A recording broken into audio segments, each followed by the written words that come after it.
서울의 심장부. 광장시장의 저녁은 언제나처럼 활기차면서도 고단했다.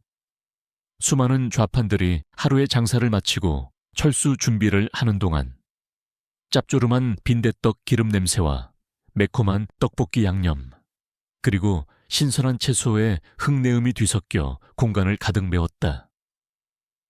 박혜우는 익숙한 손놀림으로 남은 배추와 물을 정리하며 마지막 손님을 기다리고 있었다. 그녀의 작은 채소 가게는 시장의 가장 구석진 곳에 자리했지만 정직함과 성실함 덕분에 단골 손님들의 발길이 끊이지 않았다. 하루 종일 서서 일한 탓에 다리는 퉁퉁 부었지만 혜은의 표정은 덤덤했다. 그녀의 24해 인생은 화려함과는 거리가 멀었다. 어릴 적 부모님을 여의고 할머니 손에 자란 그녀에게 시장은 삶의 터전이자 세상의 전부였다.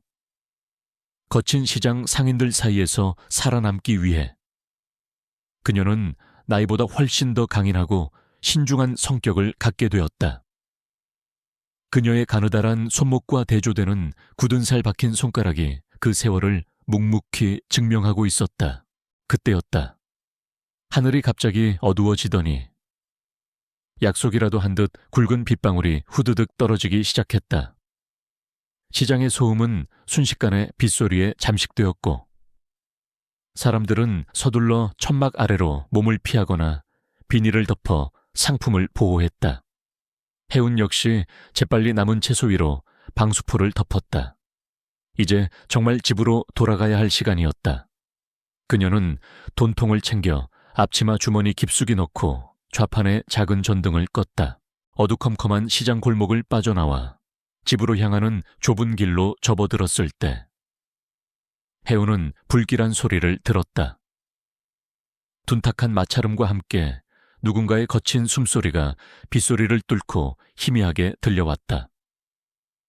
일반적인 주정뱅이의 소란과는 다른 날카롭고 절박한 기운이 느껴졌다. 혜운의 발걸음이 저도 모르게 멈췄다. 위험한 일에 휘말리고 싶지 않았지만 차마 외면할 수 없는 무언가가 그녀의 발목을 붙잡았다. 호기심보다는 연민에 가까운 감정으로 혜우는 소리가 들려오는 어두운 골목 안쪽으로 조심스럽게 다가갔다. 쓰레기통들이 즐비한 그곳은 지독한 악취와 함께 빗물이 고여 질퍽거렸다. 그리고 그곳에 한 남자가 쓰러져 있었다. 값비싸 보이는 검은색 정장은 찢어지고 흙탕물에 젖어 있었으며 쏟아지는 비에 씻겨나가는 핏물이 그의 주변 바닥을 검붉게 물들이고 있었다. 그는 미동도 없이 엎드려 있었다. 혜우는 순간 숨을 멈췄다. 머릿속에서 빨리 이곳을 벗어나야 한다는 경고음이 울렸지만 그녀의 몸은 움직이지 않았다. 그녀는 조심스럽게 남자에게 다가가 그의 어깨를 가볍게 흔들었다. 반응이 없었다. 혜우는 주위를 한번 살핀 뒤 남자의 몸을 조심스럽게 뒤집었다. 드러난 얼굴은 창백했지만 날카로운 턱선과 오뚝한 콧날은 그가 평범한 사람이 아님을 짐작게 했다. 그의 이마에서는 피가 흘러내려 눈을 가리고 있었다. 그녀는 남자의 코에 손가락을 가져다 댔다. 다행히 희미하지만 온기가 느껴졌다. 아직 살아있었다. 이대로 두면 저천증과 과다출혈로 목숨이 위험할 터였다. 경찰에 신고할까 생각했지만 이 남자의 모습은 단순한 사고나 시비에 휘말린 것 같지 않았다. 마치 맹수에게 쫓기다 막다른 길에 몰린 사냥감 같았다. 만약 그를 쫓는 자들이 다시 돌아온다면 신고를 한 자신까지 위험해질 수 있었다. 짧은 순간 수만 가지 생각이 그녀의 머릿속을 스쳐 지나갔다. 결국 혜우는 누구의 도움도 받지 않고 자신의 힘으로 이 남자를 구해야겠다고 결심했다. 그것은 어쩌면 무모한 결정이었지만 죽어가는 사람을 눈앞에 두고 외면할 만큼 그녀는 냉정하지 못했다. 그녀는 남자의 팔을 자신의 어깨에 두르고 온 힘을 다해 그를 부축해 일으켰다. 성인 남자의 무게는 생각보다 훨씬 더 무거웠지만 해우는 이를 악물고 버텼다. 그녀의 집은 시장에서 멀지 않은 낡은 다세대 주택의 옥탑방이었다. 엘리베이터도 없는 5층 건물의 계단을 의식 없는 남자를 끌다시피 옮기는 것은 고문에 가까웠다. 한 계단 한 계단 오를 때마다 숨이 턱까지 차올랐고 빗물과 땀으로 온몸이 젖었다. 몇 번이나 주저앉고 싶었지만 그녀는 포기하지 않았다. 마침내 녹슨 옥탑방 철문에 다다랐을 때 그녀는 거의 탈진 상태였다. 문을 열고 안으로 들어서자 작고 아늑한 공간이 나타났다. 방 한쪽에는 그녀가 직접 만든 작은 책장과 낡은 소파가 있었고 다른 쪽에는 작은 주방과 이불이 깔린 잠자리가 있었다. 가난하지만 정갈하게 정돈된 공간이었다. 해우는 남자를 자신의 이불 위로 조심스럽게 눕혔다. 그리고는 곧장 찬장으로 달려가 낡은 구급상자를 꺼내왔다. 상자 안에는 소독약과 붕대, 그리고 할머니가 남겨주신 몇 가지 약초들이 들어있었다. 해우는 먼저 젖은 수건으로 남자의 얼굴에 묻은 피와 흙탕물을 닦아냈다. 그의 셔츠를 조심스럽게 벗기자 옆구리에 깊게 베인 자상이 드러났다. 상처가 생각보다 심각했다. 병원에 데려가야 할 수준이었지만 지금으로서는 불가능했다. 그녀는 깊게 숨을 들이쉬고 자신이 할 수 있는 최선을 다하기로 마음먹었다.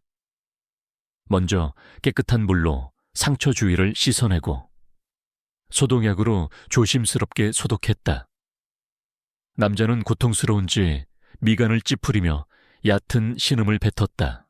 소독을 마친 해우는 잠시 망설이다가 약초 꾸러미에서 지혈에 효과가 있다는 작은 뿌리를 꺼내 입으로 잘게 씹었다. 쌉쌀한 맛이 입안에 퍼졌다. 그녀는 씹은 약초를 깨끗한 거즈에 뱉어 상처 위에 조심스럽게 올리고 붕대로 단단히 감았다. 어깨너머로 배운 민간 요법이었지만 없는 것보다는 나을 거라고 생각했다. 이마의 상처도 같은 방식으로 처치했다. 모든 응급처치를 마치고 나니 밖은 이미 완전히 어두워져 있었다.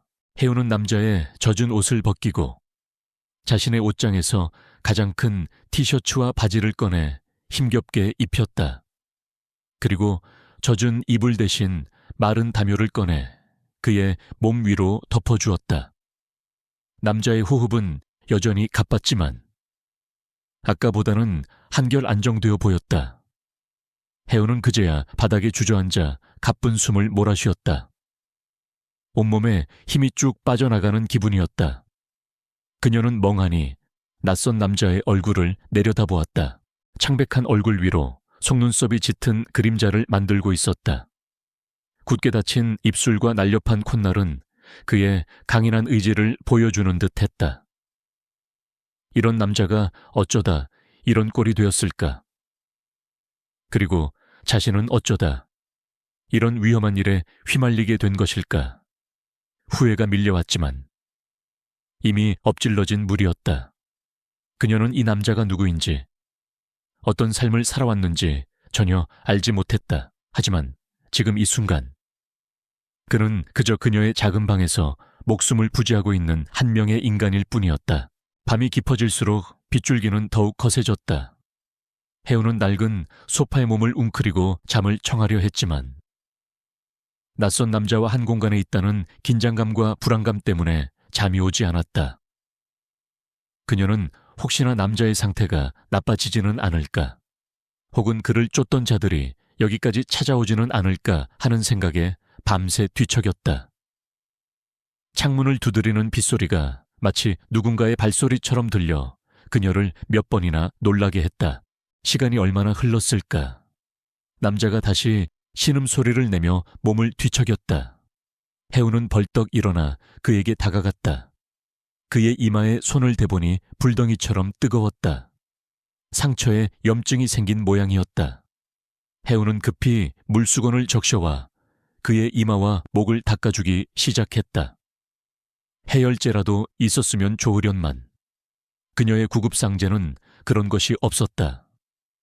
그녀는 그저 밤새도록 물수건을 갈아주며 그의 열이 내리기만을 간절히 기도할 수밖에 없었다.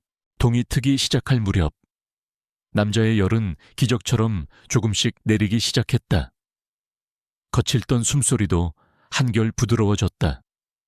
해우는 밤새 한숨도 자지 못했지만 남자의 상태가 호전된 것을 확인하고 나서야 안도의 한숨을 내쉬었다. 그녀는 지친 몸을 이끌고 일어나 아침 장사를 나갈 준비를 했다. 그가 깨어나기 전에 시장에 다녀와야 했다. 그녀의 일상은 이 낯선 남자로 인해 완전히 뒤틀려 버렸지만 그럼에도 불구하고 삶은 계속되어야 했다. 해우는 남자의 머리맡에 물 한 컵과 간단한 메모를 남겼다. 깨어나면 움직이지 마세요. 곧 돌아오겠습니다. 그리고 그녀는 조용히 문을 열고 밖으로 나섰다. 새벽의 차가운 공기가 밤새 긴장했던 그녀의 정신을 맑게 해주었다. 시장으로 향하는 그녀의 발걸음은 평소보다 무거웠다. 오늘부터 그녀의 삶은 더 이상 예전과 같을 수 없으리라는 예감이 들었다. 자신의 작은 선의가 어떤 거대한 폭풍을 몰고 올지 그녀는 아직 상상조차 하지 못하고 있었다. 시장에 도착한 해운은 평소처럼 채소를 진열하고 손님들을 맞았다. 하지만 마음은 온통 옥탑방에 남겨두고 온 남자에게 가 있었다. 그가 무사히 깨어났을까? 혹시라도 무슨 일이 생긴 것은 아닐까? 불안한 마음에 일이 손에 잡히지 않았다. 그녀는 최대한 빨리 장사를 마치고 집으로 돌아가고 싶었다. 주변 상인들은 해운의 안색이 좋지 않은 것을 보고 무슨 일이 있냐고 물었지만 그녀는 그저 피곤해서 그렇다고 둘러댈 뿐이었다. 한편 해운의 옥탑방에서는 낯선 남자가 서서히 의식을 되찾고 있었다. 강지훈은 머리를 쪼개는 듯한 극심한 두통과 함께 눈을 떴다. 가장 먼저 눈에 들어온 것은 낯선 나무 천장이었다. 그는 반사적으로 몸을 일으키려 했지만 옆구리에서 전해져 오는 날카로운 통증에 다시 자리에 누울 수밖에 없었다.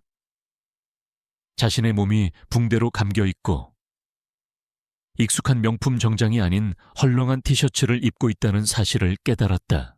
여기는 어디지? 그는 혼란스러운 머리를 부여잡고 기억을 더듬었다. 마지막 기억은 최민준의 함정에 빠져 괴한들에게 둘러싸였던 장면이었다.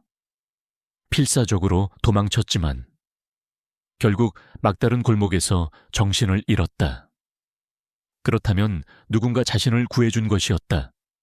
그는 주위를 둘러보았다. 좁지만 햇살이 잘 드는 깨끗한 방, 가구라고는 거의 없었지만 공간 곳곳에서 주인의 소박하고 따뜻한 손길이 느껴졌다. 그는 머리맡에 놓인 물컵과 작은 메모를 발견했다. 깨어나면 움직이지 마세요. 곧 돌아오겠습니다. 서툴지만 단정한 글씨체였다. 강지훈은 왠지 모를 안도감을 느끼며 다시 자리에 누웠다. 지금 자신의 상태로는 아무것도 할 수 없었다. 일단은 자신을 구해준 주인이 돌아오기를 기다리는 수밖에. 그는 눈을 감고 방 안을 채우는 고요함을 느꼈다. 피비린내, 나는 암투와 배신으로 가득했던 자신의 세계와는 너무나도 다른 평화로운 공기였다. 그는 수년 만에 처음으로 무방비한 상태로 낯선 공간에 몸을 맡겼다. 그 시간, 해우는 서둘러 장사를 마무리하고 있었다. 평소보다 이른 시간이었지만 더 이상 시장에 머물 수가 없었다. 그녀는 남은 채소들을 단골 식당에 싼값으로 넘기고 죽 한 그릇을 포장해서 집으로 향했다. 계단을 오르는 그녀의 심장은 세차게 뛰고 있었다. 문을 열었을 때 그녀는 침대에 누워 천장을 바라보고 있는 남자와 눈이 마주쳤다. 남자는 깨어 있었다. 그의 깊고 서늘한 눈빛이 조용히 그녀를 향했다. 정적이 흘렀다. 거대한 운명의 수레바퀴가 움직이기 시작한 순간이었다. 어색한 정적이 두 사람 사이에 흘렀다. 박혜우는 손에 든 죽그릇을 어찌 해야 할지 몰라 잠시 망설였다. 남자의 시선은 날카롭고 차가웠다. 부상으로 인해 창백했지만 그 눈빛에는 사람을 꿰뚫어 보는 듯한 힘이 있었다. 평생 시장 바닥에서 잔뼈가 굵은 해운이었지만 이런 종류의 위압감은 처음이었다. 그녀는 마른 침을 삼키고 조심스럽게 입을 열었다. 몸은 괜찮으세요. 일단 죽이라도 좀 드세요. 강지우는 대답 대신 그녀를 계속해서 관찰했다. 낡았지만 깨끗한 옷차림, 걱정이 서려 있지만 흔들림 없는 눈빛, 그리고 자신을 향한 경계심 없는 태도. 어젯밤의 기억은 단편적이었지만 이 여자가 자신을 구해줬다는 사실은 분명했다. 그는 천천히 상반신을 일으켰다. 옆구리의 상처가 욱신거렸지만 그는 표정 하나 바꾸지 않았다. 당신이 나를 이곳으로 데려온 건가? 그의 목소리는 낮고 건조했다.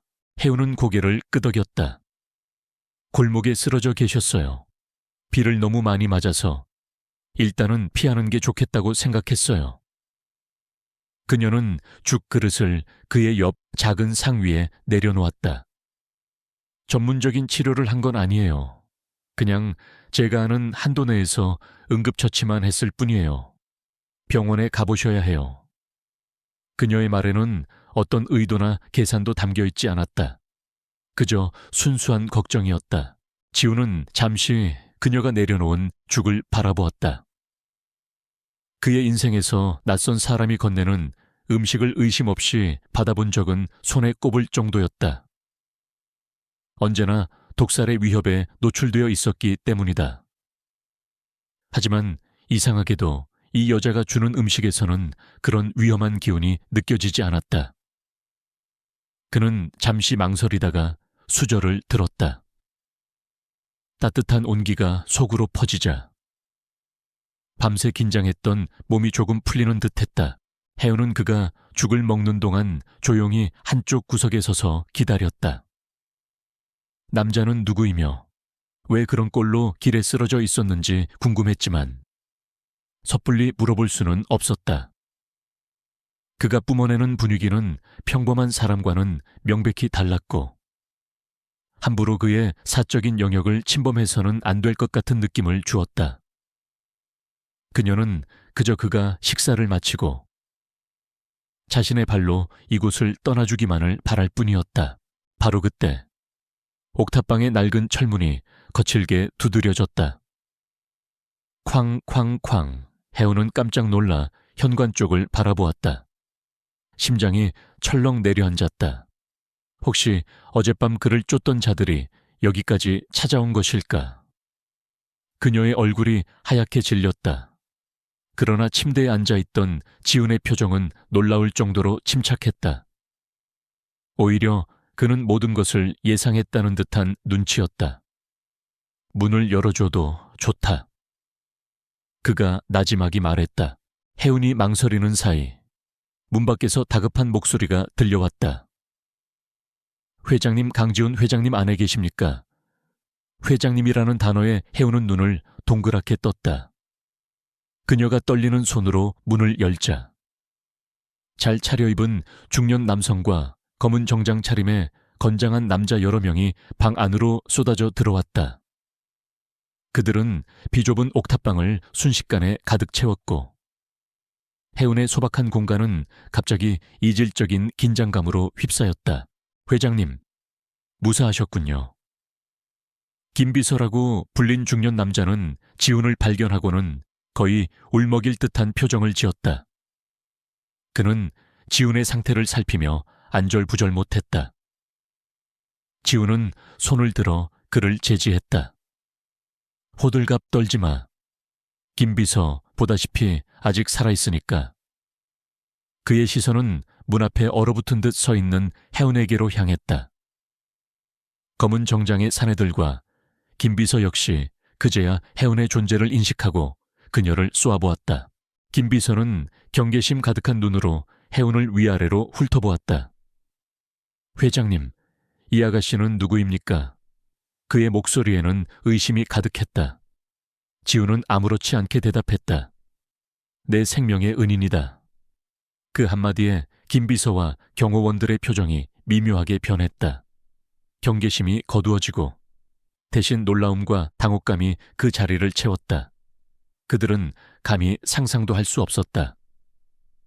대한민국을 움직이는 은성그룹의 총수가 이런 누추한 곳에 젊은 여자에게 목숨을 빚졌다는 사실을, 곧이어 함께 온 의사가 지훈의 상처를 다시 살폈다.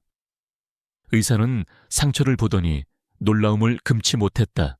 위험한 순간이었는데 응급처치를 아주 잘했습니다. 특히 이 약초는 지혈과 염증 방지에 탁월한 효과가 있어서 회복이 빨랐던 것 같습니다. 조금만 늦었거나 처치가 미흡했다면 정말 위험했을 겁니다. 의사의 말에 모든 시선이 다시 혜은에게로 향했다. 그녀는 어깨를 으쓱하며 조용히 말했다. 할머니께 어깨너머로 배운 것뿐이에요. 모든 상황이 정리되자 지훈은 김 비서에게 수표첩을 가져오게 했다. 그는 잠시 숫자를 적어 넣더니 수표 한 장을 찢어 혜운에게 내밀었다. 목숨을 구해준 값이다. 이 정도면 평생 시장에서 일하지 않아도 될 거다. 이걸 받고 오늘 있었던 일은 전부 잊어주길 바란다. 그의 태도는 지극히 사무적이었다. 마치 성가신 문제를 돈으로 해결하려는 듯한 태도였다. 혜운은 그가 내민 수표를 내려다보았다. 그녀의 눈에 들어온 것은 믿을 수 없는 액수였다. 그녀가 평생 벌어도 만져볼 수 없는 큰 돈이었다. 순간 심장이 세차게 뛰었지만 그녀는 이내 고개를 저었다. 그녀는 수표를 지훈에게로 조용히 밀어냈다. 필요 없습니다. 그녀의 단호한 목소리에 방 안의 모든 사람들이 놀란 표정을 지었다. 특히 지훈의 눈썹이 미세하게 꿈틀거렸다. 뭐라고 지훈이 되물었다. 그의 세상에서 그의 돈을 거절하는 사람은 없었다. 저는 돈 때문에 당신을 구해준 게 아니에요. 누구라도 그 상황이었으면 저처럼 했을 거예요. 그러니 이 돈은 받을 수 없습니다. 혜운은 흔들림 없는 눈으로 그를 마주 보았다. 그녀의 눈빛은 너무나도 맑고 고다서 지우는 순간 할 말을 잃었다. 그는 처음으로 자신의 돈과 권력이 통하지 않는 사람을 만난 것이다. 바로 그때 김 비서가 지훈의 귓가에 대고 낮은 목소리로 보고했다. 회장님, 아직 괴한들이 시장 근처를 배회하고 있다고 합니다. 어젯밤 회장님을 놓친 후 목격자를 찾고 있는 것 같습니다. 특히 젊은 여자를 집중적으로 찾고 있다는 정보가 있습니다. 그 말에 지훈의 얼굴이 차갑게 굳어졌다. 그는 혜운을 바라보았다. 그녀의 순수한 선의가 그녀를 얼마나 위험한 상황으로 몰아넣었는지 깨달았다. 이대로 그녀를 내버려 두면 그녀는 분명히 최민준의 표적이 될 것이다. 돈을 주고 입을 막는다고 해결될 문제가 아니었다. 최민준은 자신의 앞길에 방해가 되는 것이라면 무엇이든 가차없이 제거해버리는 인간이었다. 지훈은 빠르게 머리를 굴렸다. 그녀를 보호할 가장 확실하고 완벽한 방법. 그것은 그녀를 자신의 통제권 안에 누구도 함부로 손댈 수 없는 위치에 두는 것이었다. 지훈은 잠시 침묵하다가 전혀 예상치 못한 말을 꺼냈다. 나와 결혼해줘야겠다. 그 말에 혜운은 물론이고 김 비서와 경호원들까지 모두 자신의 귀를 의심했다. 방 안은 찬물을 끼얹은 듯 조용해졌다. 혜운은 어이가 없다는 듯 헛웃음을 터뜨렸다. 지금 뭐라고 하셨어요? 제가 잘못 들은 거죠? 그녀는 이 남자가 머리를 다쳐 정신이 이상해진 것이라고 생각했다. 지훈은 진지했다. 그의 눈에는 어떤 농담의 기색도 없었다. 잘못 들은 게 아니다. 나와 결혼해. 물론 진짜 결혼은 아니다. 계약 결혼이지. 그는 마치 사업 계획을 브리핑하듯 냉정하게 말을 이어갔다.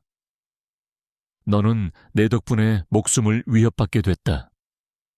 내가 널 보호할 책임이 있어. 내 아내가 되면 누구도 감히 널 건드리지 못할 거다. 계약 기간은 1년. 그동안 내가 제공하는 모든 것을 누리면 된다. 1년 뒤에는 이혼과 함께 충분한 위자료를 지급하지. 네가 거절했던 돈보다 훨씬 더 큰 금액이 될 거다. 혜우는 그의 말을 끝까지 듣고는 기가 막혀서 말도 나오지 않았다. 이 남자는 지금 무슨 말을 하고 있는 것인가? 사람 목숨을 구해줬더니 보답으로 결혼을 하잔다. 그것도 계약으로. 그녀의 인생을 마치 물건처럼 취급하는 그의 오만한 태도에 분노가 치밀어 올랐다. 미쳤군요, 당신. 정말 미쳤어요. 내가 왜 당신과 그런 말도 안 되는 계약을 해야 하죠? 내 인생이에요. 당신 마음대로 할 수 있는 게 아니라고요. 그녀는 단호하게 그의 제안을 거절했다. 저는 당신의 보호 따위는 필요 없어요. 그러니 당장 내 집에서 나가주세요. 혜은의 강경한 태도에도 지우는 눈 하나 깜짝하지 않았다. 그는 자리에서 일어나 김 비서의 부축을 받으며 문 쪽으로 향했다.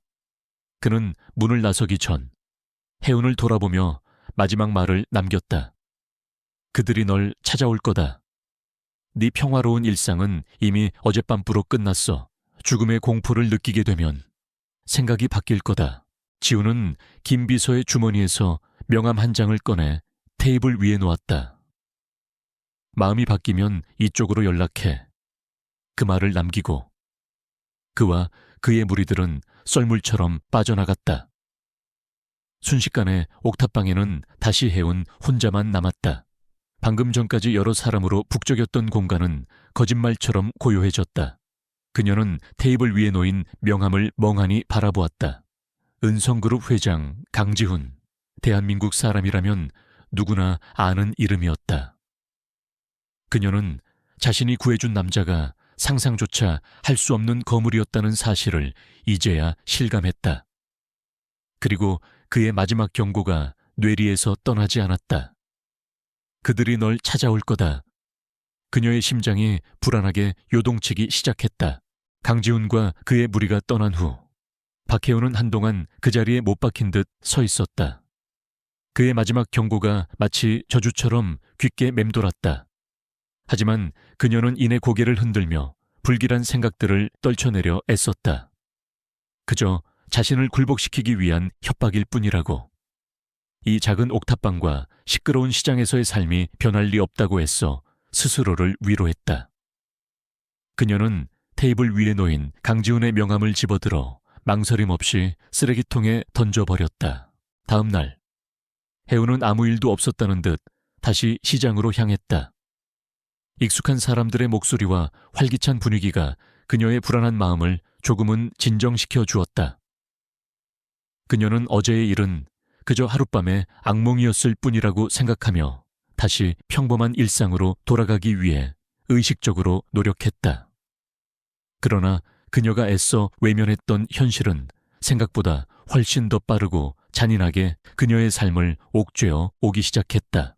며칠이 차에 지나지 않아 시장에 이상한 소문이 돌기 시작했다.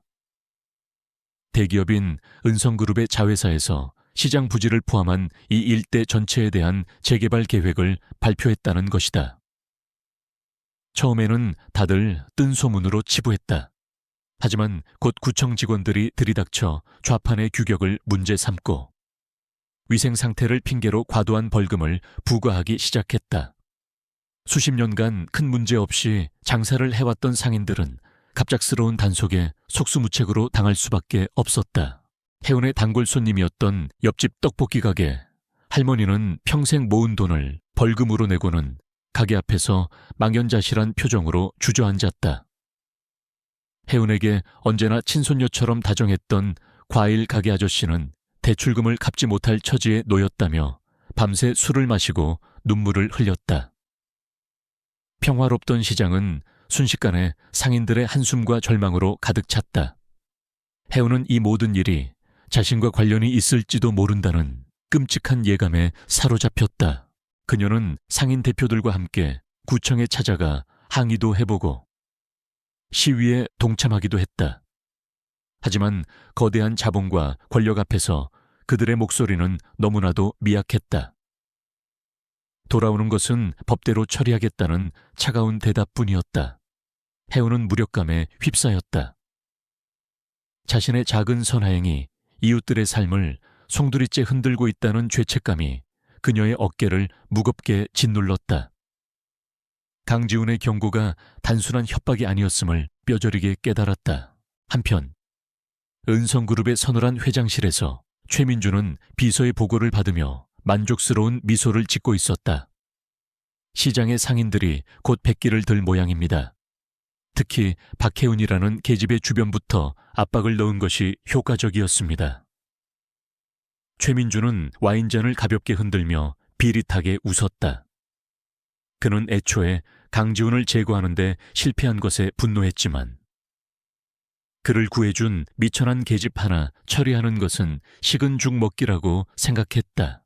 그는 폭력배를 동원해 직접적으로 그녀를 해치는 것보다 그녀가 소중히 여기는 것들을 하나씩 무너뜨리는 편이 훨씬 더 효과적이라고 판단했다. 그는 박혜운이라는 여자가 어떤 성격의 인간인지 파악하고 있었다. 약하고 선량한 사람들일수록 주변 사람들이 고통받는 것을 견디지 못한다는 것을 그의 예상은 정확히 들어맞았다. 그는 그녀가 스스로 강지훈에게 돌아가거나 혹은 절망 속에서 무너지기를 기다리고 있었다. 혜운에게 결정타를 날린 것은 옥탑방 주인의 갑작스러운 퇴거 통보였다. 집주인은 다짜고짜 찾아와 아들이 들어와 살아야 한다며 당장 다음 주까지 방을 비우라고 소리쳤다. 평소 혜운을 딸처럼 아껴주던 주인의 갑작스러운 태도 변화에 그녀는 이 역시 누군가의 사주를 받은 일임을 직감할 수 있었다. 이제 그녀는 삶의 터전뿐만 아니라 유일한 안식처마저 이를 위기에 처했다. 그날 밤 혜운은 텅 빈 시장에 홀로 앉아 있었다. 전기가 끊긴 어둠 속에서 그녀는 더 이상 버틸 힘이 없다는 것을 인정해야만 했다. 그녀의 고집과 자존심 때문에 사랑하는 이웃들이 고통받고 그녀 자신은 길거리에 나앉게 생겼다. 그녀는 눈물을 흘리지 않았다. 대신 차갑게 굳은 얼굴로 결심을 내렸다. 그녀는 집으로 돌아가 쓰레기통을 뒤져 구겨진 강지훈의 명함을 찾아냈다. 그녀의 손가락이 미세하게 떨리고 있었다. 떨리는 손으로 명함에 적힌 번호를 눌렀다. 신호음이 몇 번 울린 뒤 익숙한 저음의 목소리가 들려왔다. 나 강지훈이다. 혜운은 잠시 숨을 골랐다. 그녀의 목소리는 스스로도 놀랄 만큼 차분하고 건조했다. 박혜운입니다. 당신의 제안을 받아들이겠습니다. 수화기 너머에서는 잠시 침묵이 흘렀다. 이윽고 그가 나지막이 대답했다. 현명한 선택이다. 지금 그리로 사람을 보내지. 전화는 그렇게 끊겼다. 혜운은 휴대폰을 떨어뜨리고 그 자리에 주저앉았다. 자신의 자유와 맞바꾼 거래가 시작된 순간이었다. 1시간도 차에 되지 않아 검은색 세단 한 대가 그녀의 집 앞에 멈춰 섰다. 차에서 내린 것은 낯익은 김 비서였다. 그는 이전의 경계심 가득한 모습 대신 정중하지만 어딘가 모르게 서늘한 태도로 그녀를 맞았다. 준비되셨으면 가시죠. 사모님. 사모님이라는 어색한 호칭에 혜운은 헛웃음이 나왔지만 아무 말도 하지 않고 그의 뒤를 따라 채 올랐다. 차는 미끄러지듯 서울의 어두운 밤거리를 달려 그녀가 한 번도 가본 적 없는 부촌으로 향했다. 차가 멈춘 곳은 거대한 성벽으로 둘러싸인 대저택 앞이었다. 높다란 철문이 소리 없이 열리고 잘 가꿔진 정원과 웅장한 저택의 모습이 드러났다. 혜운이 살던 옥탑방 수십 개는 좋게 들어갈 것 같은 엄청난 규모였다. 그녀가 채서 내리자 하인들이 일렬로 늘어서서 고개를 숙였다. 그들의 얼굴에는 어떤 감정도 담겨 있지 않았다. 마치 잘 훈련된 로봇 같았다. 혜운은 숨이 막히는 듯한 위압감에 저도 모르게 주먹을 꽉 쥐었다. 저택의 현관문이 열리고 강지훈이 서 있었다. 그는 상처가 거의 아문 듯 완벽하게 다려진 셔츠 차림으로 그녀를 내려다보고 있었다. 그의 표정은 여전히 무심했다. 왔나? 그가 던진 첫 마디였다. 그 순간 날카로운 여성의 목소리가 들려왔다. 네가 그 애구나. 시장에서 채소나 파는 애가 어떻게 우리 집안에 발을 들여놓을 생각을 했는지. 참 뻔뻔하기도 하지. 목소리의 주인은 화려하게 차려입은 중년 여성이었다. 지훈의 계모이자 이 집안의 안주인인 한 여사였다. 그녀는 노골적인 경멸이 담긴 눈으로 혜운을 머리부터 발끝까지 훑어보았다. 지훈이가 잠시 정신이 어떻게 된 모양인데. 분수를 알아야지. 어디서 감히 우리 가문의 며느리 자리를 넘봐. 그녀의 독설에 해우는 얼굴이 화끈거렸지만 꿋꿋하게 그녀의 시선을 마주했다. 지훈이 그들 사이를 막아섰다. 어머니, 제 손님입니다. 무례하게 굴지 마시죠. 그의 차가운 목소리에 한 여사가 입을 다물었지만 여전히 분이 풀리지 않는다는 표정이었다. 지훈은 혜운을 데리고 자신의 서재로 향했다. 거대한 책장과 고풍스러운 가구들로 채워진 서재는 저택의 다른 곳들처럼 차갑고 위압적인 분위기를 풍겼다. 책상 위에는 두툼한 서류 봉투가 놓여 있었다. 이게 계약서다. 지훈은 그녀에게 의자를 권하지도 않고 본론으로 들어갔다. 주요 내용은 지난번에 말한 것과 같다. 계약 기간 동안 너는 내 법적인 아내로서 행동해야 한다.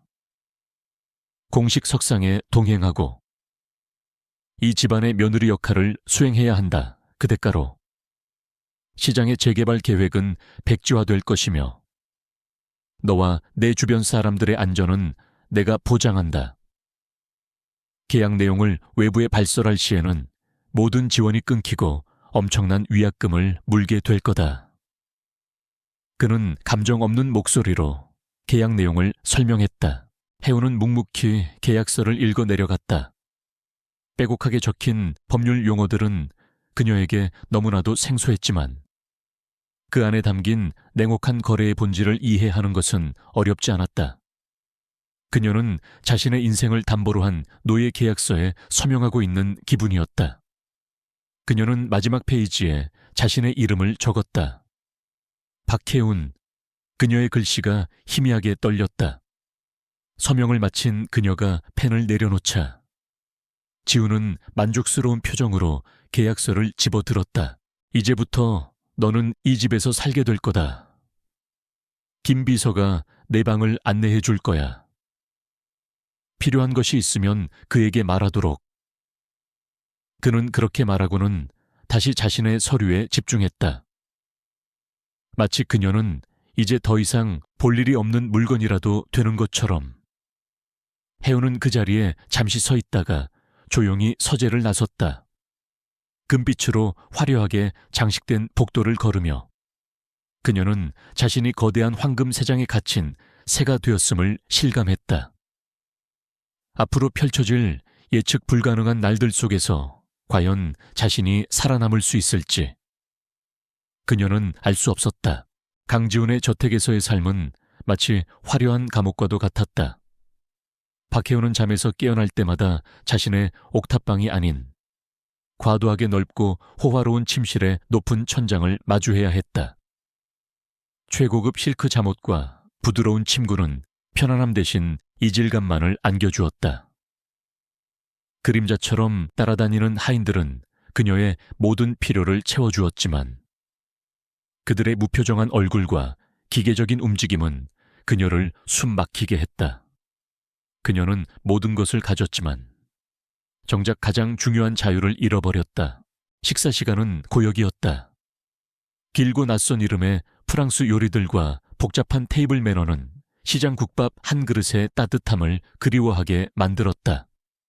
특히 지훈의 계모인 한 여사와의 식사는 최악이었다. 한 여사는 사사건건 해운의 출신을 들먹이며 그녀를 모욕했다. 채소만 팔던 애가 나이프는 쓸 줄 아니. 옷걸이가 별론이 명품을 걸쳐도 태가 안 나는구나. 등 독설을 쏟아냈다. 해운은 묵묵히 모든 것을 감내했다. 강지훈은 대부분의 시간을 회사에서 보냈고 집에 돌아와서도 서재에 틀어박혀 일만 했다. 두 사람은 한 지붕 아래 살았지만 하루에 얼굴 한번 마주치지 않는 날이 더 많았다. 어쩌다 마주쳐도 그는 그녀에게 필요한 용무 외에는 말을 걸지 않았다. 그는 그녀를 위험으로부터 보호하고 있었지만 동시에 투명인간처럼 대했다. 해운은 그에게 있어 그저 자신의 계획을 위한 체스 말에 불과하다는 것을 매일같이 실감했다. 그녀를 더욱 힘들게 한 것은 시장 사람들에 대한 걱정이었다. 계약에 따라 시장 재개발 계획은 철회되었고 상인들에 대한 부당한 단속도 사라졌다. 하지만 해운은 자신의 눈으로 직접 확인하고 싶었다. 그녀는 김 비서에게 시장에 가고 싶다고 몇 번이나 말했지만 그는 회장님의 허락 없이는 안 된다며 번번이 거절했다. 그녀의 세상은 이제 이 거대한 저택 안으로 완벽하게 축소되어 버린 것 같았다. 한편 박혜운과 강지훈의 갑작스러운 결혼 소식은 최민준의 귀에도 들어갔다. 보고를 받은 그는 처음에는 박장대소를 터뜨렸다. 결혼 그 얼음덩어리 같은 강지훈 녀석이 고작 시장 계집 하나 때문에 정말이지 볼만하군. 그는 지훈의 행동을 사랑에 눈이 먼 어리석은 짓으로 치부했다. 그는 박혜운이라는 여자가 강지훈의 가장 치명적인 약점이 될 것이라고 확신했다. 그리고 그 약점을 공략하는 것은 시간 문제라고 생각했다. 최민주는 자신의 비서를 불렀다. 그 계집, 아직도 시장에 미련이 많을 거야. 분명히 그곳에 다시 나타나겠지. 작은 사고를 하나 준비해둬. 너무 티나지 않게. 하지만 평생 겁먹고 다신 그 근처에 얼씬도 못할 만큼 확실하게. 강지훈의 품이 결코 안전한 피난처가 아니라는 걸 똑똑히 가르쳐줘야지. 그의 입가에 잔인한 미소가 걸렸다. 그는 해운의 공포에 질린 얼굴을 상상하며 쾌감을 느꼈다. 며칠 후 해운은 더 이상 참지 못하고 지훈의 서재 문을 두드렸다. 그는 서류에서 눈을 떼지 않은 채 차갑게 물었다. 무슨 일이지? 해운은 주먹을 꽉 쥐고 용기를 내어 말했다. 시장에 가야겠어요. 제 눈으로 직접 확인하기 전까지는 안심할 수 없어요. 저 때문에 피해를 본 사람들에게 사과도 하고 싶고요. 지훈은 그제야 고개를 들었다. 그의 눈빛은 여전히 차가웠다. 어리석은 생각이군. 네가 그곳에 나타나는 것 자체가 위험을 자초하는 일이다. 그 위험 때문에 평생 숨어 살 수는 없어요. 이건 제 문제이기도 하니까. 제가 직접 부딪혀야 해요.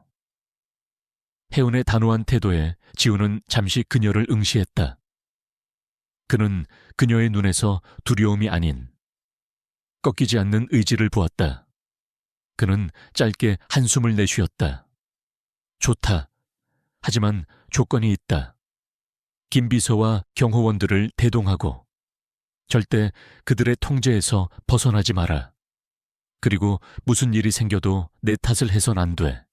그는 마지못해 허락했다. 다음 날 해운은 경호원들의 삼엄한 호위를 받으며 시장으로 향했다. 그녀가 탄 검은색 세단이 시장 입구에 서자 사람들의 시선이 모두 쏠렸다. 그녀가 채서 내리자 시장 사람들은 놀라움과 어색함이 뒤섞인 표정으로 그녀를 바라보았다. 며칠 만에 너무나도 달라진 그녀의 모습 때문이었다.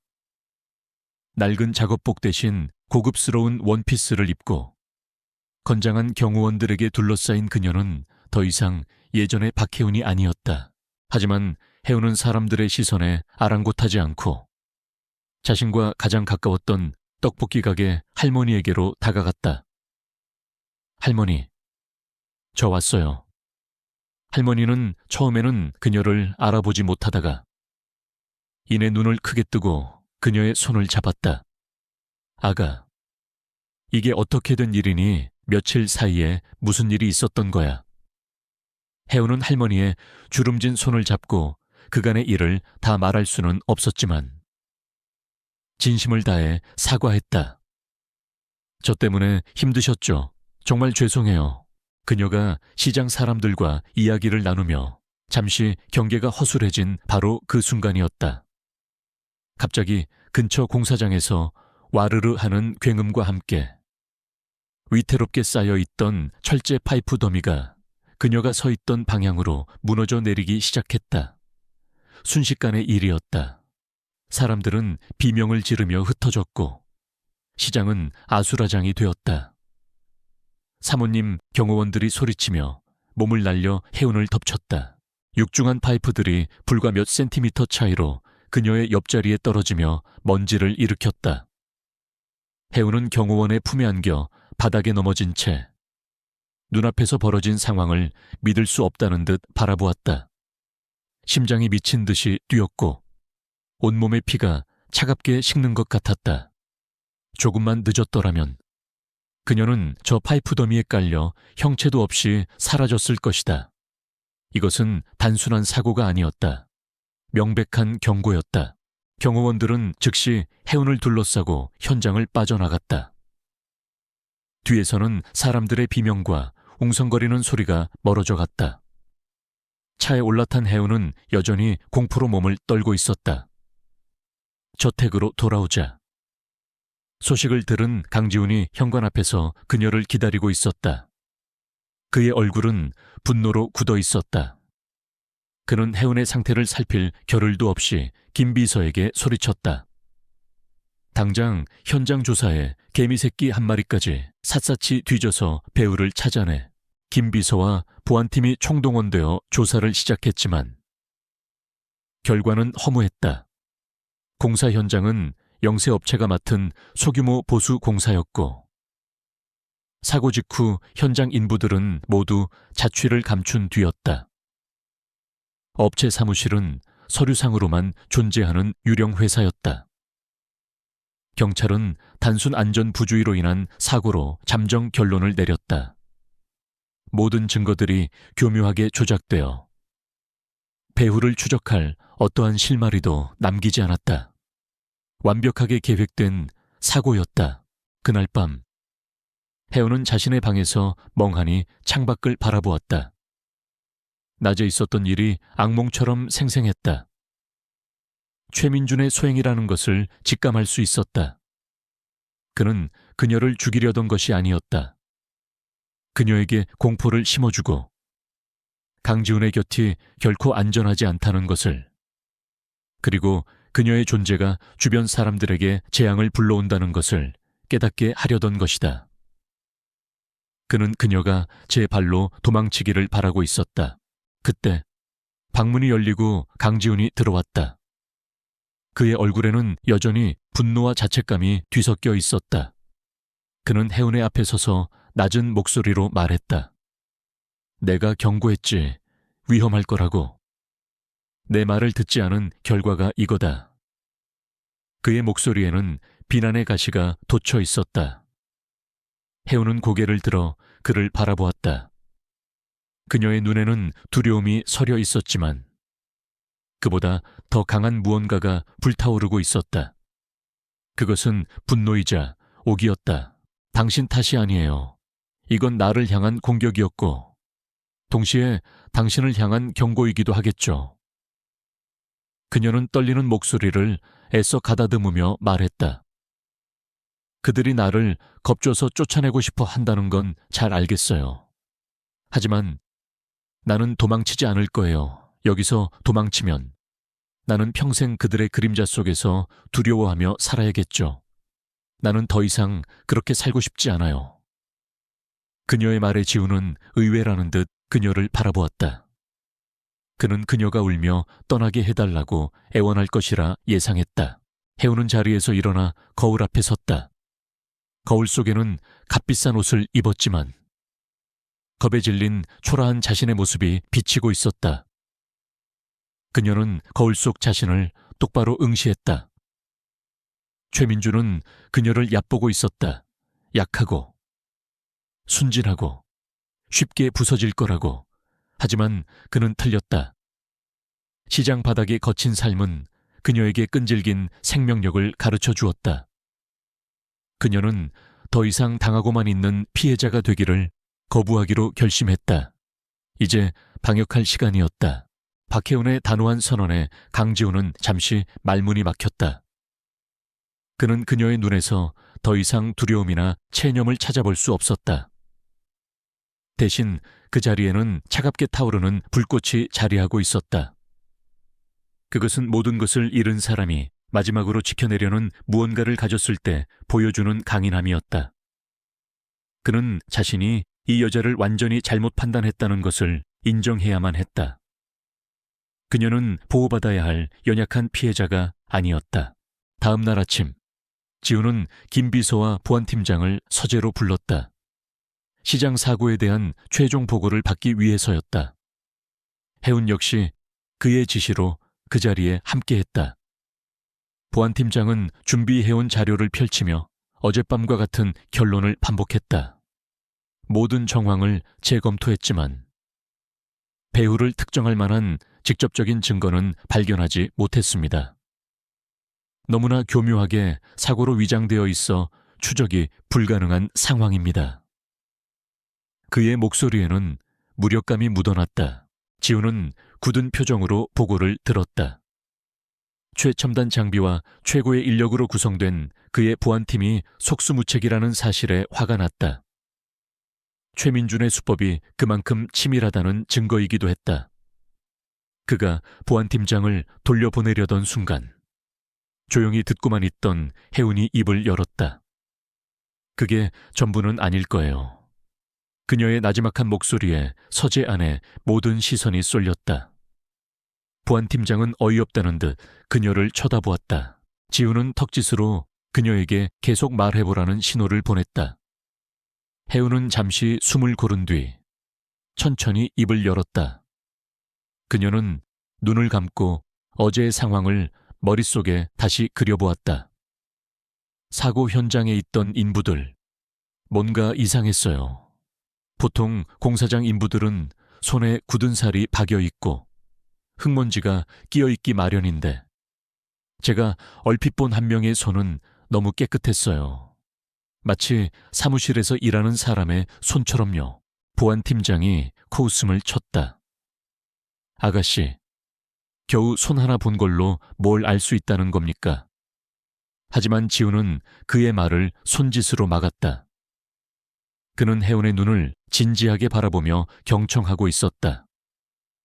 해운은 그의 태도에 용기를 얻어 말을 이었다. 그리고 철제 파이프를 묶고 있던 밧줄도 이상했어요. 그건 그냥 막노동꾼들이 쓰는 평범한 매듭이 아니었어요. 제가 예전에 수산시장에서 본 적이 있는 배를 묶을 때 쓰는 특수한 매듭이었어요. 한 번에 당기면 쉽게 풀리는 구조로 되어 있죠. 그녀의 말에 김 비서의 표정이 굳어졌다. 해운은 계속해서 기억의 조각들을 맞춰 나갔다. 가장 이상했던 건 타이밍이었어요. 파이프가 무너지기 직전. 바로 맞은편에서 과일 장수가 수레를 엎는 소동이 있었어요. 아주 잠깐이었지만. 저를 포함해서 제 주위에 있던 경호원들의 시선이 모두 그쪽으로 쏠렸죠. 지금 생각해보니. 그건 주의를 분산시키기 위한 의도적인 소동이었어요. 모든 것이 너무나 정확하게 맞아떨어졌어요.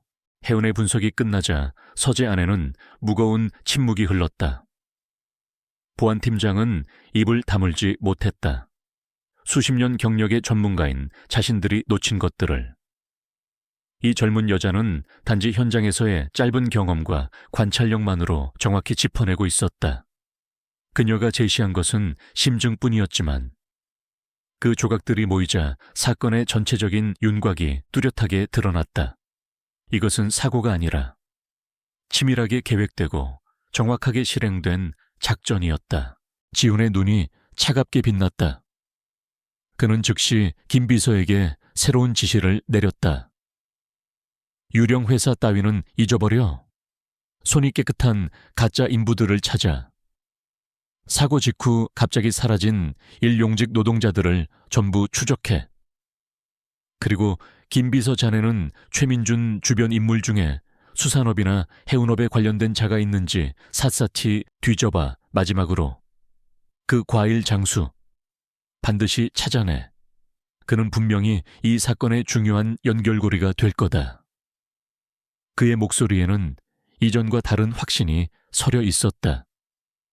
수사의 방향이 완전히 새로 잡힌 것이다. 김 비서와 보안팀장은 경외심이 담긴 눈으로 해운을 한번 쳐다보고는 굳은 표정으로 서재를 나갔다. 순식간에 서재에는 지훈과 해운, 단둘만 남았다. 어색한 침묵 대신 미묘한 긴장감이 두 사람 사이를 맴돌았다. 지훈은 자리에서 일어나 창가로 걸어갔다. 그는 등을 보인 채로 처음으로 개인적인 호기심이 담긴 질문을 던졌다. 어떻게 그런 것들을 볼 수 있게 된 거지? 그의 질문에 해운은 잠시 과거를 떠올리는 듯 먼 곳을 응시했다. 그녀의 얼굴에 씁쓸한 미소가 스쳐 지나갔다. 가진 게 아무것도 없는 사람은 모든 것을 볼 수밖에 없어요. 다른 사람들이 무심코 지나치는 사소한 것들, 표정의 미세한 변화, 목소리의 떨림 같은 것들이요. 그런 것들을 놓치면 살아남을 수 없으니까요. 시장은 저에게 그런 생존법을 가르쳐준 학교 같은 곳이었어요. 그녀의 덤덤한 대답 속에 담긴 삶의 무게가 지훈의 마음에 잔잔한 파문을 일으켰다. 그는 언제나 모든 것을 가진 채로 태어나 돈과 권력으로 세상을 봐왔다. 하지만 그녀는 아무것도 없는 맨 밑바닥에서 자신만의 날카로운 감각으로 세상을 읽어내는 법을 터득했다. 그는 처음으로 그녀를 박해운이라는 한 명의 인간으로 마주하고 있다는 것을 깨달았다. 그녀는 더 이상 지켜줘야 할 골칫덩어리나 계약의 대상이 아니었다. 지훈은 그녀에게로 몸을 돌렸다. 최민주는 널 얕봤어. 약하고 순진해서 쉽게 부서질 거라고 생각했겠지. 하지만 그는 틀렸다. 오히려 네가 그의 가장 큰 실수가 될 수도 있겠군. 그의 목소리에는 희미한 감탄의 기색이 섞여 있었다. 그는 자신의 책상으로 돌아가 서류 하나를 꺼내 그녀에게 건넸다. 그것은 최민준의 개인 신상 정보와 그가 관여하고 있는 사업 목록이었다. 이건 뭐죠? 해운이 의아한 표정으로 묻자 그가 대답했다. 너의 적에 대한 정보다. 적을 알아야 이길 수 있지. 넌 더 이상 숨어있는 방관자가 아니다. 내 옆에서 싸워야 할 내 편이니까. 이 계약의 조건을 이제부터 조금 바꾸도록 하지. 그의 말은 일방적인 통보였지만 그 안에는 해운을 자신의 파트너로 인정한다는 의미가 담겨 있었다. 해운은 서류를 받아들었다. 묵직한 종이의 감촉이 그녀에게 새로운 책임감을 안겨주었다. 그녀는 더 이상 운명에 끌려다니는 무력한 존재가 아니었다. 스스로 자신의 운명을 개척하고 자신을 위협하는 적과 맞서 싸울 기회를 얻은 것이다. 그녀의 눈빛이 결연하게 빛났다. 거대한 황금 세장의 문이 열리고 그녀는 이제 더 넓은 전쟁터로 나아갈 준비를 하고 있었다. 강지훈과 박해운, 어울리지 않는 두 사람의 위태로운 동맹이 비로소 시작되고 있었다. 계약 조건이 바뀐 이후 강지훈의 서재는 박해운의 새로운 활동 무대가 되었다. 그녀는 더 이상 저택을 배회하는 유령 같은 존재가 아니었다. 지훈은 매일 저녁 그날 김 비서로부터 보고받은 최민준에 관한 모든 정보를 그녀와 공유했다. 처음에는 반신반의했던 지훈이었지만 그는 곧 그녀의 비범한 통찰력에 놀라지 않을 수 없었다. 혜우는 복잡한 재무제표나 사업보고서 대신 최민준의 개인적인 습관, 인터뷰 영상, 심지어 그의 SNS 활동 같은 사소한 것들에서 그의 약점을 찾아냈다. 이 사람, 항상 사진을 찍을 때 왼쪽 얼굴만 보여줘요. 그리고 공식 석상에서는 절대 회색 넥타이를 매지 않고요. 이건 극도의 자기 과시욕과 통제욕을 보여주는 거예요. 그는 자신이 완벽하게 통제할 수 없는 상황이나 예측 불가능한 변수를 병적으로 싫어할 거예요. 혜운의 분석은 전문적인 프로파일러의 보고서와는 달랐지만 인간의 본질을 꿰뚫는 날카로움이 있었다. 지우는 데이터를 신뢰했지만 그녀는 사람을 읽었다. 혜운이 제시한 새로운 단서들 덕분에 김 비서의 수사는 급물살을 탔다. 그들은 마침내 시장에서 소동을 일으켰던 과일 장수를 찾아냈다. 그는 처음에는 발뺌했지만 혜운이 짚어냈던 특수한 매듭 사진을 증거로 내밀자 결국 모든 것을 실토했다.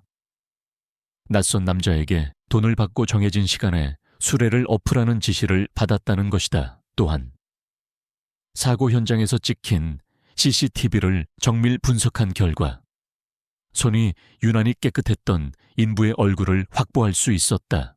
그는 최민준이 비밀리에 자금을 대고 있는 용역 깡패 업체의 전직 해병대 출신임이 밝혀졌다. 모든 조각들이 최민준이라는 하나의 그림을 향해 맞춰지고 있었다. 증거는 차곡차곡 쌓여갔지만 그를 법정에 세우기에는 아직 부족했다. 모든 연결고리에는 교묘한 차단막이 쳐져 있어 최민준은 언제든 꼬리 자르기를 하고 빠져나갈 수 있었다.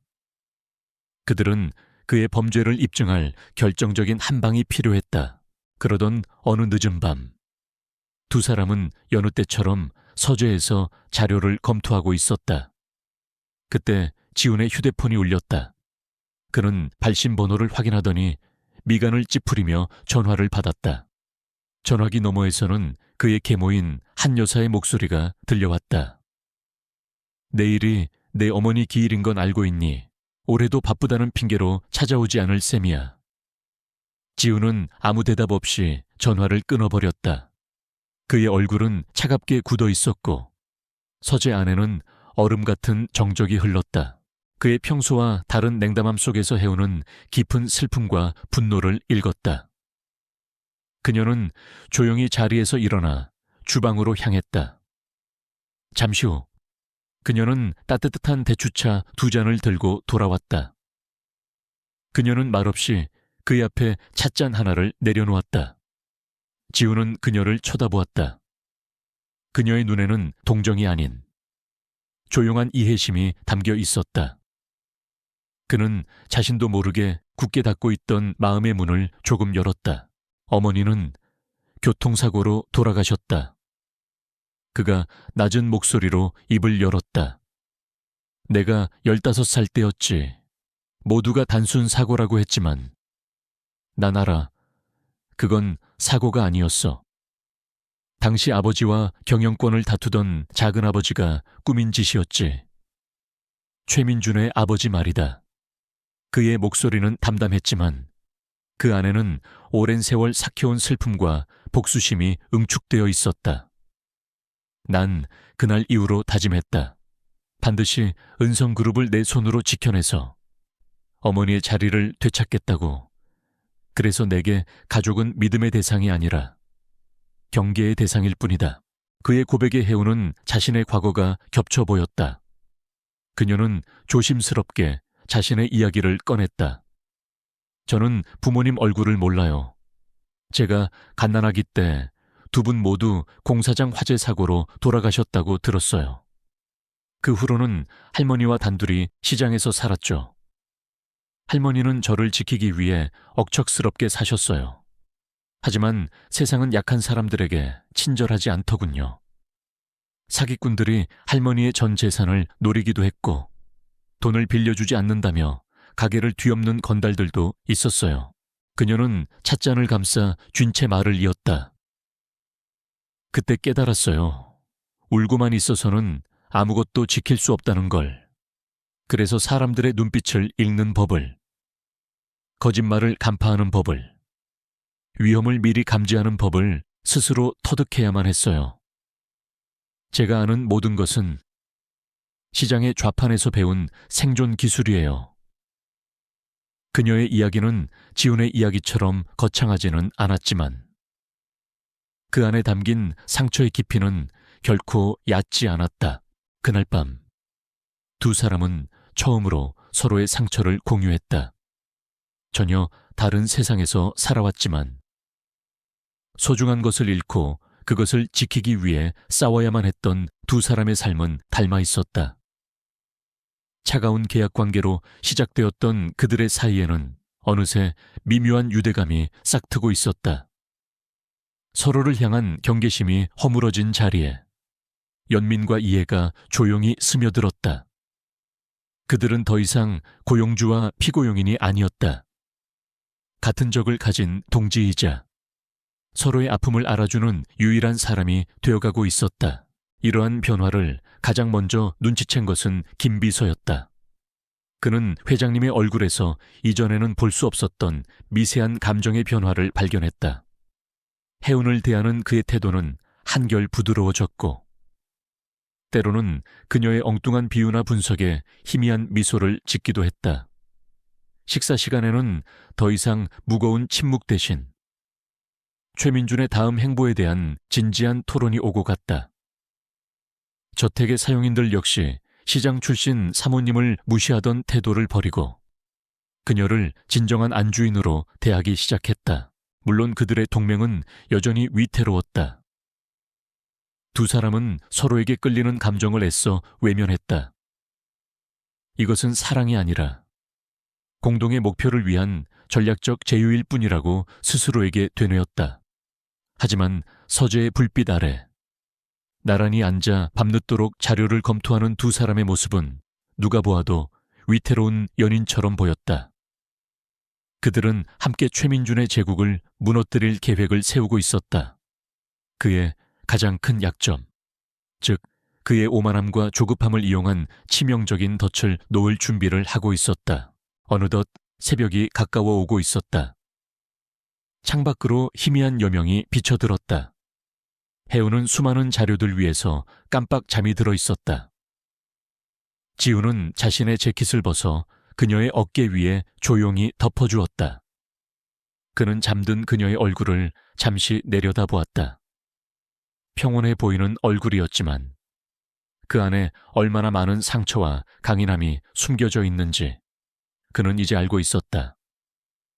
그는 이 싸움이 끝나면 그녀를 원래의 자리로 돌려보내 주어야 한다는 것을 알았지만 과연 그럴 수 있을지 자신이 없었다. 그는 처음으로 혼자가 아닌 누군가와 함께 싸우고 있다는 생경한 감각에 휩싸였다. 강지훈과 박혜훈의 연대는 밤이 깊어질수록 더욱 견고해졌다. 그들은 최민준이라는 공동의 적을 분석하며 그의 제국을 무너뜨릴 단 하나의 결정적인 약점을 찾고 있었다. 수많은 기업 정보와 재무 자료들 속에서 해오는 의외의 지점을 발견했다.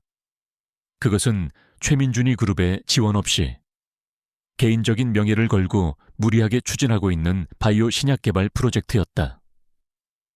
그녀는 관련 기사들을 짚으며 지훈에게 말했다. 이 사람은 당신을 이기고 싶다는 조급함에 눈이 멀어 있어요.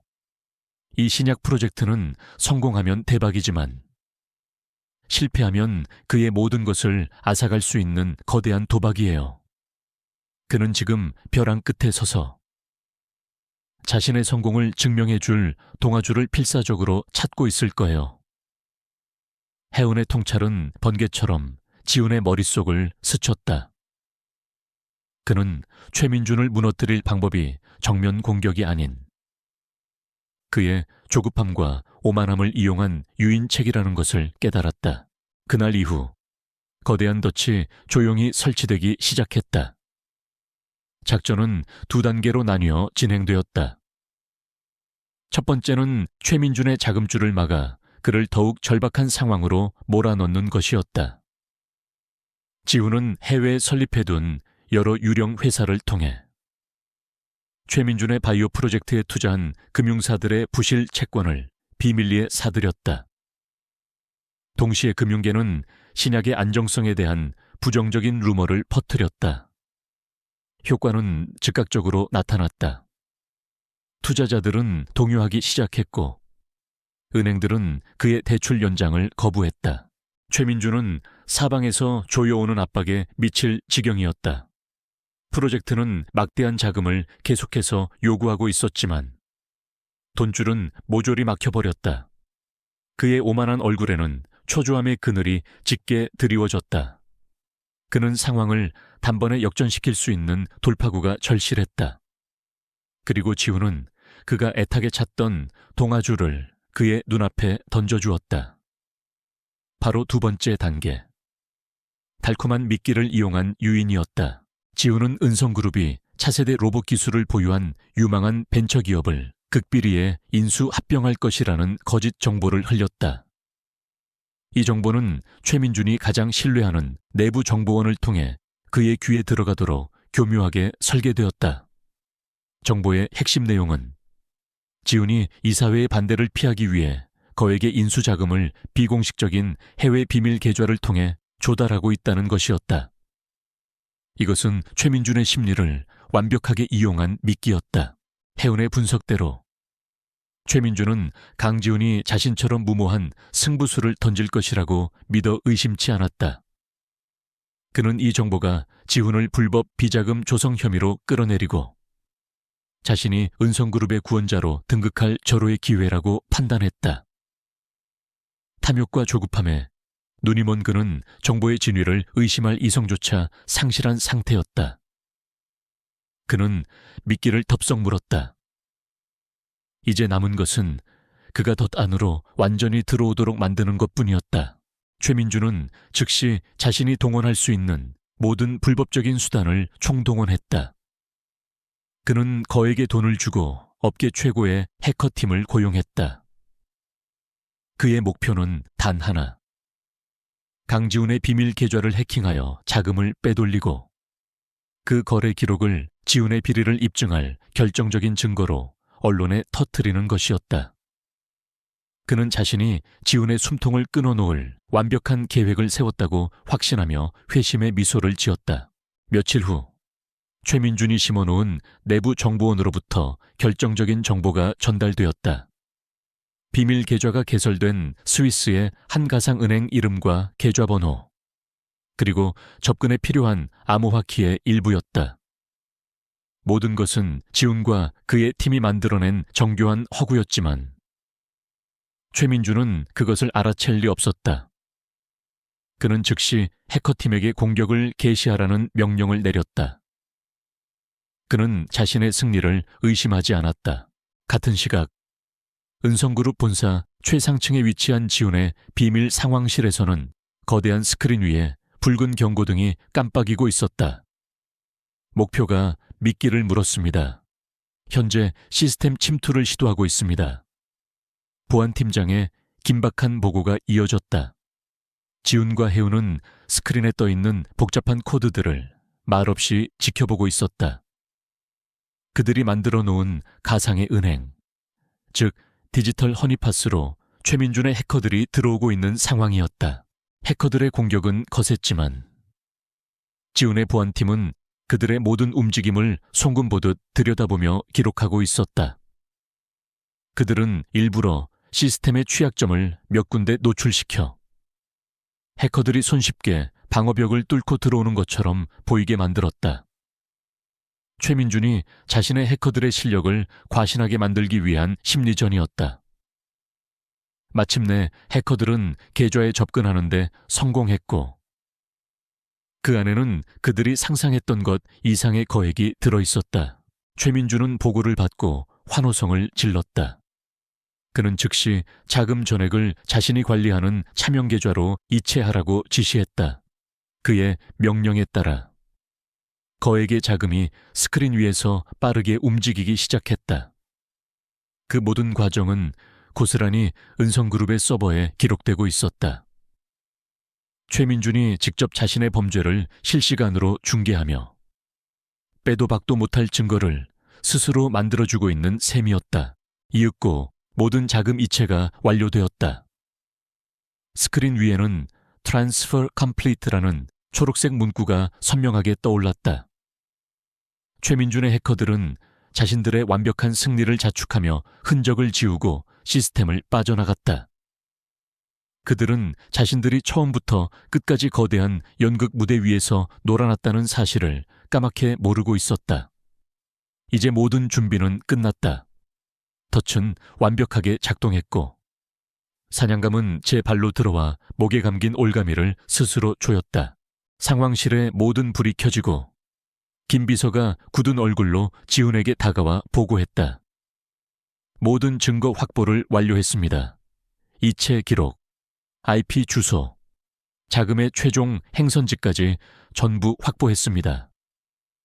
지훈은 고개를 끄덕였다. 그의 얼굴에는 차가운 미소가 걸려 있었다. 그는 옆에 서 있는 해운을 돌아보았다. 그녀는 스크린을 보며 경외감과 두려움이 뒤섞인 복잡한 표정을 짓고 있었다. 이제 어떻게 하실 건가요? 그녀가 조심스럽게 물었다. 지훈은 창밖의 도시 야경을 내려다보며 대답했다. 사냥이 끝났으니 이제 파티를 열어야지. 최민준이 가장 화려한 무대 위에서 가장 비참한 방식으로 추락하게 만들어줄 거야. 그의 시선은 다음 주로 다가온 은성그룹 창립 기념 파티의 초대장을 향하고 있었다. 그곳이 바로 최민준의 마지막 무대가 될 것이었다. 은성그룹 창립 50주년 기념 파티가 열리는 호텔 연회장은 대한민국의 권력을 한자리에 모아놓은 듯 화려하고 소란스러웠다. 정재계의 거물들과 언론인, 유명인사들이 샴페인 잔을 부딪히며 인사를 나누는 동안 눈부신 샹들리에 불빛 아래에서는 보이지 않는 탐색전과 암투가 벌어지고 있었다. 그곳에 강지훈과 박혜은이 모습을 드러내자 모든 사람들의 시선이 일순간 그들에게로 쏠렸다. 강지훈은 흠잡을 데 없는 검은색 턱시도 차림으로 여전히 차갑고 냉정한 분위기를 풍겼다. 그리고 그의 팔짱을 낀 박혜은은 모두의 예상을 뒤엎고 놀라운 모습으로 나타났다. 차분한 네이비 색상의 심플한 드레스는 그녀의 단아한 매력을 극대화했고 시장에서 다져진 당당한 자세는 어설픈 상류층 아가씨들과는 다른 기품을 느끼게 했다.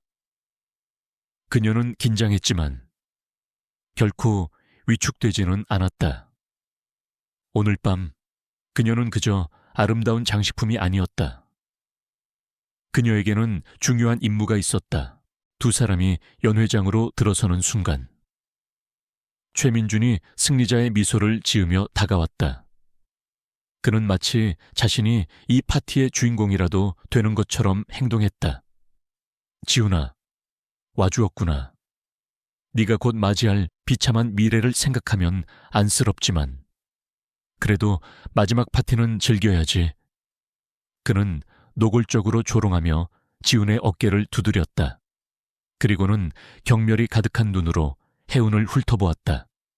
천한 계집을 데리고 와봐야 너의 추락을 막을 수는 없을 거다. 지훈은 아무 대꾸도 하지 않고 그를 지나쳐갔다. 그의 침묵은 최민준에게 공포에 질린 패배자의 모습으로 비쳤다. 최민준은 자신의 완벽한 승리를 확신하며 의기양양하게 다른 이사들에게로 향했다. 그는 오늘 밤 이 자리에서 강지훈을 끌어내리고 자신이 은성그룹의 새로운 주인이 될 것이라고 공공연하게 떠들고 다녔다. 모든 것이 그의 계획대로 순조롭게 진행되고 있었다. 파티가 무르익을 무렵 해운은 지훈의 눈짓을 받고 조용히 인파 속으로 섞여 들어갔다. 그녀의 손에 들린 작은 클러치백 안에는 모든 것을 뒤바꿀 수 있는 암호화된 USB 하나가 들어있었다. 그녀의 목표는 지훈이 미리 약속해둔 정의감 넘치기로 유명한 한 중견 언론사 기자에게 이것을 몰래 전달하는 것이었다. 최민준의 감시를 피하며 움직이는 그녀의 등 뒤로 식은땀이 흘렀다. 그녀는 마침내 테라스 근처에서 목표인 기자를 발견하고 스쳐 지나가는 척하며 그의 손에 USB를 성공적으로 쥐어주었다. 임무를 완수한 혜운이 다시 지훈의 곁으로 돌아왔을 때 파티의 조명이 꺼지고 모든 시선이 무대 위로 향했다. 사회자의 소개가 끝나자 무대 위로 올라온 것은 강지훈이 아닌 최민준이었다. 그는 사회자에게서 마이크를 빼앗아 들었다. 연 회장은 술렁이기 시작했다. 잠시 주목해 주시기 바랍니다. 오늘 이 영광스러운 자리에서 저는 은성그룹을 위해 중대 발표를 해야만 하겠습니다. 그의 목소리는 연민과 결단력으로 가득 찬 잘 짜인 연극 톤이었다. 존경하는 주주 여러분, 그리고 내외 귀빈 여러분, 저는 오늘 비통한 심정으로 강지훈 회장의 추악한 비리를 고발하고자 이 자리에 섰습니다. 그의 말이 끝나자마자 무대 뒤에 거대한 스크린에 강지훈이 로봇 회사를 인수하기 위해 해외 비밀 계좌를 운용한 것처럼 조작된 자료들이 나타나기 시작했다. 가짜 은행 거래 내역과 이메일들이 화면을 가득 채웠다. 연 회장은 충격에 휩싸였다. 이사들은 당혹스러운 표정으로 지훈을 쳐다보았다. 최민준은 비장한 목소리로 연설을 이어갔다. 강지훈 회장은 우리 모두의 신뢰를 배신하고 회사의 공금을 횡령하여 자신의 사리 사욕을 채웠습니다. 저는 더 이상 은성그룹이 부패한 리더의 손에 놀아나는 것을 지켜볼 수 없습니다. 강지훈 회장의 즉각적인 해임을 요구하며 검찰의 엄중한 수사를 촉구하는 바입니다. 그는 마치 정의의 사도라도 된 것처럼 주먹을 불끈 쥐었다. 모든 것이 그가 계획한 시나리오대로 완벽하게 흘러가고 있었다. 모든 시선이 지훈에게로 향했다. 그러나 그는 조금의 동요도 없이 무대 위에 최민준을 바라보고 있었다. 최민준이 연설을 마치고 승리에 도취한 순간 지훈이 천천히 무대 위로 걸어 올라갔다. 그는 최민준의 손에서 마이크를 빼앗아 들고 얼음처럼 차가운 목소리로 입을 열었다. 최민준 이사, 그 재미있는 소설 잘 들었습니다. 이제부터는 진실을 볼 시간이군요. 지훈이 손짓하자 스크린의 화면이 순식간에 바뀌었다. 화면에 나타난 것은 최민준이 고용한 해커들이 지훈의 가짜 비밀 계좌를 해킹하는 모든 과정이 담긴 영상이었다. 그들의 IP 주소, 주고받은 메시지, 그리고 마침내 거액의 자금을 최민준의 차명 계좌로 이체하는 마지막 장면까지. 모든 범죄 행위가 적나라하게 재생되었다. 영상의 마지막에는 이 모든 것을 지시하는 최민준의 목소리가 녹음된 파일이 연 회장 전체에 울려 퍼졌다. 이게 무슨... 최민준의 얼굴이 하얗게 질렸다. 그는 자신이 완벽한 함정에 빠졌다는 것을 깨달았다. 그가 발버둥 칠수록 스크린에는 그의 또 다른 범죄 증거들이 연이어 나타났다. 시장 상인들을 협박했던 정황, 사고를 위장해 해운을 위협했던 용역 깡패들의 증언 영상까지. 바로 그 순간 연 회장에 있던 모든 사람들의 휴대폰이 동시에 울리기 시작했다. 해운이 전달한 USB 속 자료들을 바탕으로 작성된 최민준의 추악한 진실이라는 제목의 인터넷 기사가 퍼져나간 것이다. 연 회장은 아수라장이 되었다. 최민준은 무대 위에서 거짓말이야 모두 조작된 거라고 라며 미친 사람처럼 소리쳤지만 그의 말을 믿는 사람은 아무도 없었다. 그를 지지했던 이사들은 슬금슬금 그에게서 거리를 두기 시작했다. 그의 제국이 한순간에 무너져 내리고 있었다. 바로 그때 연 회장의 육중한 문이 열리며 검사들과 수사관들이 들이닥쳤다. 그들은 망연자실한 차에 서 있는 최민준에게로 곧장 걸어갔다. 최민준 씨, 횡령, 배임, 살인교사 혐의로 당신을 긴급 체포합니다.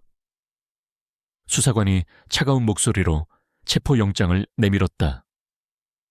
최민준의 손에 은색 수갑이 채워지는 순간 수많은 카메라 플래시가 터져 나왔다. 그는 대한민국 최고의 엘리트들이 지켜보는 앞에서 가장 화려했던 파티의 주인공에서 가장 비참한 범죄자로 추락했다. 그는 수사관들에게 끌려나가면서도 무대 위에 서 있는 강지훈을 증오에 찬 눈으로 노려보았다. 모든 소동이 끝난 후 무대 위에는 다시 강지훈 혼자만 남았다. 그는 승리자였다. 그는 소란스러운 연회장을 조용히 둘러보다가 인파 속에 서 있는 해운을 발견했다.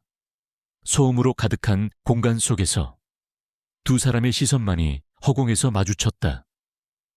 그들의 눈빛 속에는 승리의 기쁨과 안도감, 그리고 말로는 표현할 수 없는 깊은 감정이 담겨 있었다. 길고 길었던 싸움이 마침내 끝난 것이다. 파티가 끝난 다음 날, 대한민국은 은성그룹의 스캔들로 떠들썩했다. 최민준의 극적인 몰락과 강지훈의 화려한 승리는 모든 언론의 헤드라인을 장식했다. 혼란에 빠질 것이라는 예상과 달리 은성그룹의 주가는 오히려 폭등했다. 부정한 세력이 제거되고 강력한 리더십이 확립되었다는 시장의 신뢰가 반영된 결과였다. 길고 지루했던 전쟁은 끝났고 모든 것이 제자리를 찾아가는 듯했다.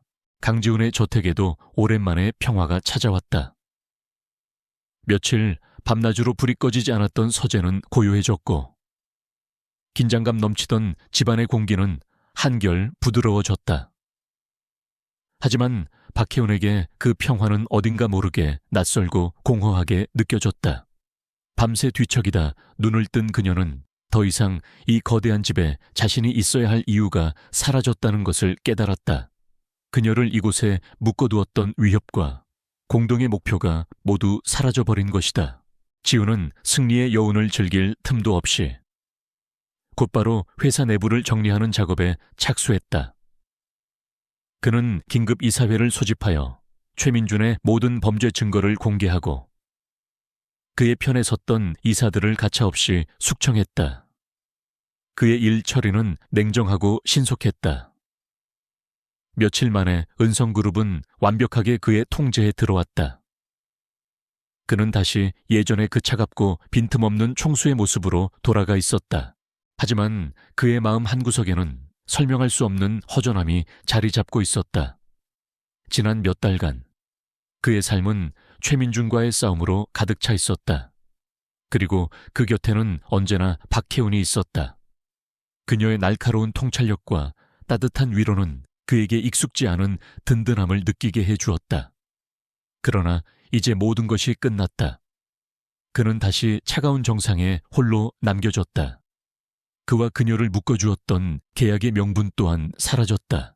두 사람은 거대한 저택 안에서 서로를 의식적으로 피했다.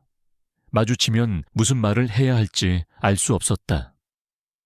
그들의 관계를 정의했던 위험이라는 변수가 사라지자 어색한 침묵만이 그들 사이에 남았다. 그녀를 보호해야 한다는 계약의 첫 번째 조항은 이제 효력을 상실했다. 남은 것은 계약의 마지막 조항, 즉 이별뿐이었다. 혜우는 매일 아침 눈을 뜨며 오늘이 이 집에서 보내는 마지막 날이 될지도 모른다고 생각했다. 며칠 후 혜우는 혼자서 시장을 찾았다. 경호원도 값비싼 옷도 없이 예전의 평범한 모습으로 돌아간 그녀를 시장 사람들은 영웅처럼 반겨주었다. 떡볶이 가게 할머니는 그녀의 손을 잡고 눈물을 흘렸고 과일 가게 아저씨는 가장 좋은 과일을 한 알음 안겨주었다. 모두가 그녀에게 고마워했다. 하지만 혜우는 그들의 환대 속에서 미묘한 거리감을 느꼈다. 그녀는 더 이상 예전처럼 완벽하게 이들과 섞일 수 없었다.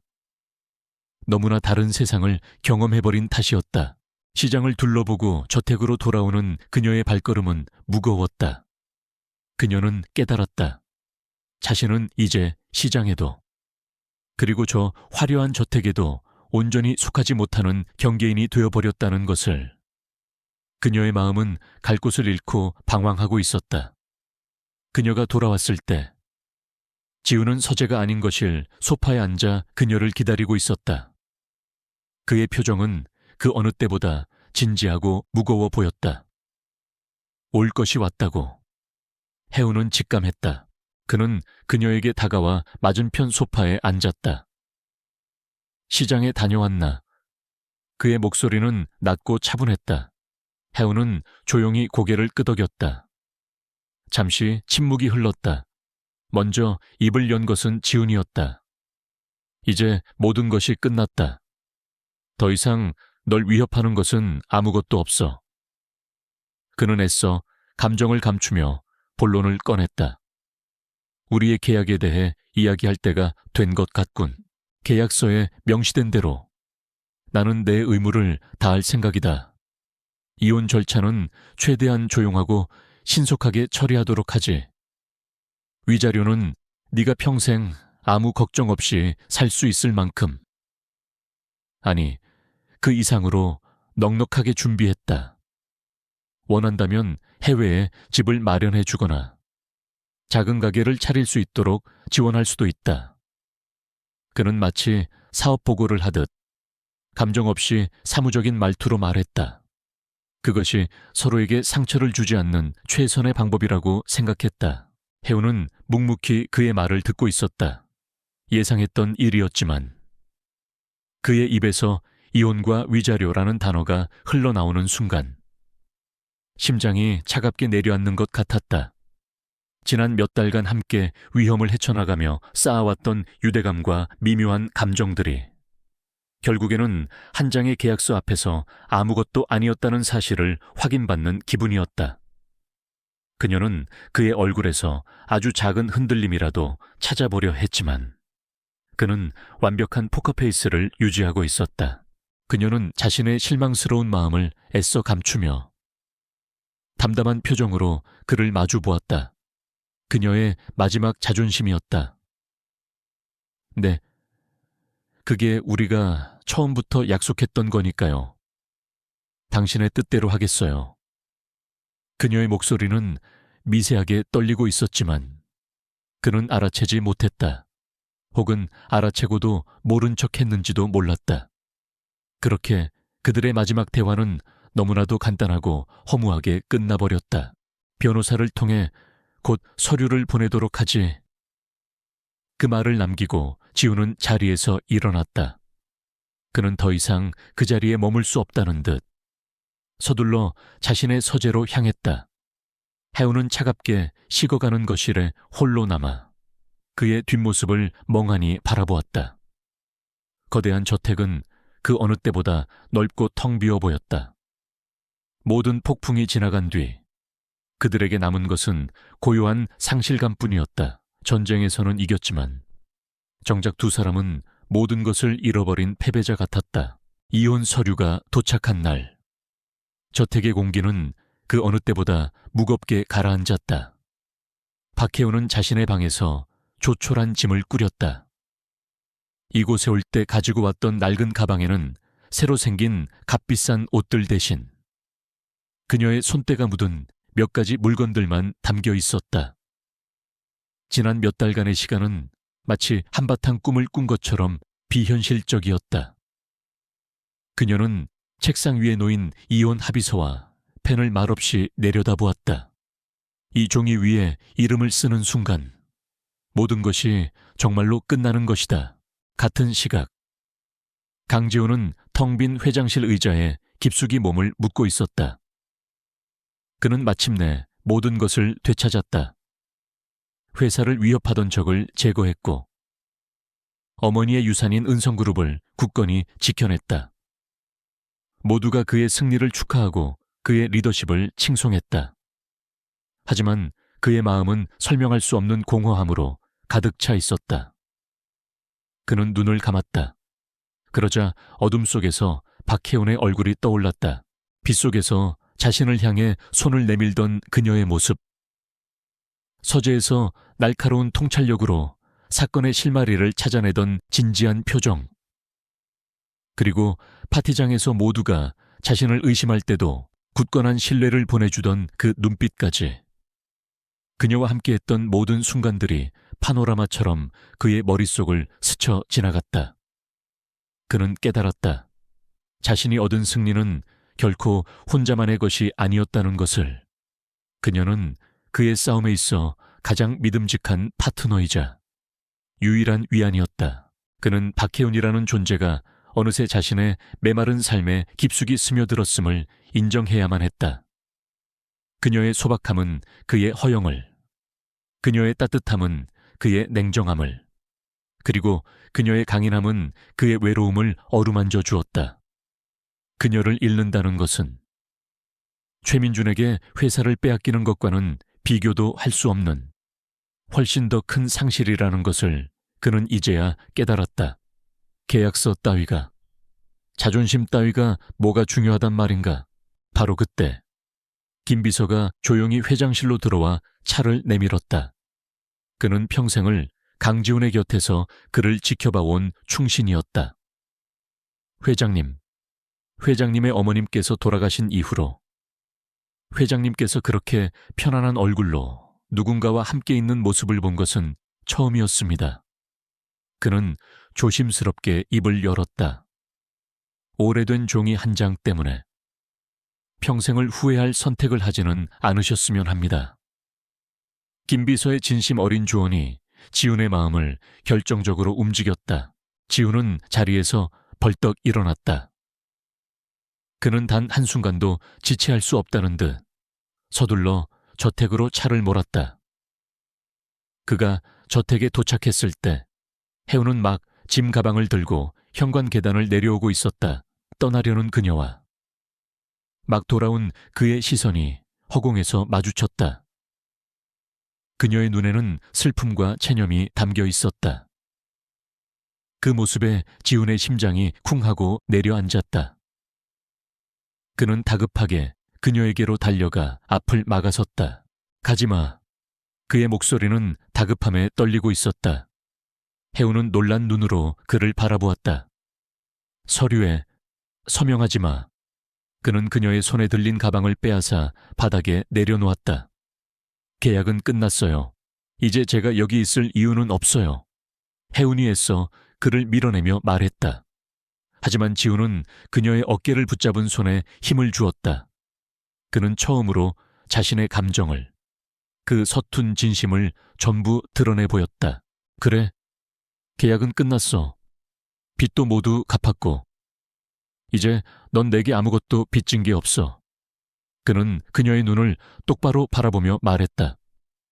하지만 이건 더 이상 계약이나 빚 같은 게 아니야. 네가 없는 은성그룹도, 네가 없는 이 집도 내겐 아무 의미가 없어. 내가 싸워서 지켜낸 모든 것들이 네가 없으면 텅 빈 껍데기일 뿐이라고. 그의 고백은 투박했지만 그 어떤 미사여구보다도 절실하게 혜운의 마음에 와 닿았다. 혜운의 눈에서 참았던 눈물이 흘러내렸다. 그녀 역시 마찬가지였다. 그의 곁을 떠나 다시 예전의 삶으로 돌아간다 해도 결코 행복할 수 없으리라는 것을 알고 있었다. 나는 당신에게 그저 지켜줘야 할 책임감 같은 거라고 생각했어요. 그녀가 울먹이며 말하자 지훈은 그녀를 자신의 품으로 끌어당겨 와락 안았다. 책임감만으로 남자가 목숨을 걸지는 않아. 그는 그녀의 귓가에 나지막이 속삭였다. 오랜 시간 서로의 온기를 확인한 뒤 지훈은 그녀를 안았던 팔을 풀고 주머니에서 무언가를 꺼냈다. 그것은 그가 그녀에게 주려고 오래전에 사두었지만 차마 건네지 못했던 작은 반지였다. 그는 서류로 가득했던 서재에서처럼 서툴지만 진지하게 그녀의 앞에 한쪽 무릎을 꿇었다. 저택의 모든 사용인들이 숨을 죽이고 그 광경을 지켜보고 있었다. 박혜운, 그가 그녀의 이름을 불렀다. 계약서의 아내가 아니라, 빚을 갚기 위한 파트너가 아니라 내 남은 인생을 함께할 진짜 내 아내가 되어주겠어. 내가 가진 모든 것을 당신과 함께 나누고 싶어. 당신의 아픔을 보듬어주고 당신의 기쁨을 함께하고 싶다. 나와 정말로 결혼해주지 않겠나? 그의 진심 어린 청혼에 해우는 눈물을 흘리며 고개를 끄덕였다. 대답을 기다리던 그의 얼굴에 비로소 안도와 기쁨의 미소가 번졌다. 몇 달 후 서울의 한 전통시장, 말쑥한 정장 차림에 강지훈이 떡볶이를 파는 할머니 앞에서 서툰 솜씨로 어묵을 집어먹고 있었다. 그의 옆에는 평범한 옷차림의 박혜운이 환하게 웃으며 서 있었다. 회장님, 채통을 지키셔야죠. 그녀가 농담을 건네자 그는 아내 말을 잘 듣는 게 내 성공 비결이라고 회사에서도 가르치고 있소. 라며 너스레를 떨었다. 시장 사람들은 이제 그들의 모습을 전혀 어색해하지 않았다. 두 사람은 서로의 세상을 존중하며 새로운 삶을 만들어가고 있었다. 해우는 더 이상 채소를 팔지는 않았지만 은성그룹 산하에 설립된 장학재단의 이사장이 되어 자신처럼 어려운 환경의 아이들을 돕는 일에 앞장섰다. 그녀의 경험과 지혜는 재단을 운영하는 데 큰 힘이 되었다.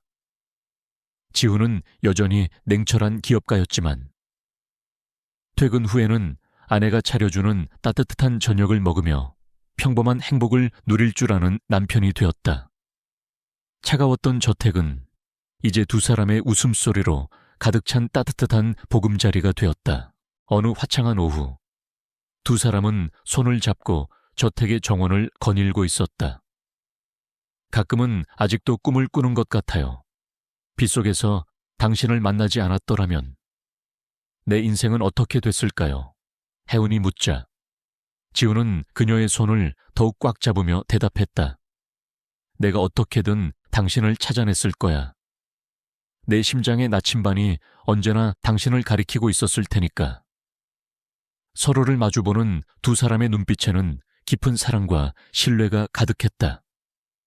그렇게 채소를 팔던 소녀와 외로운 재벌의 기적 같은 사랑은 비로소 진정한 해피엔딩을 맞이했다.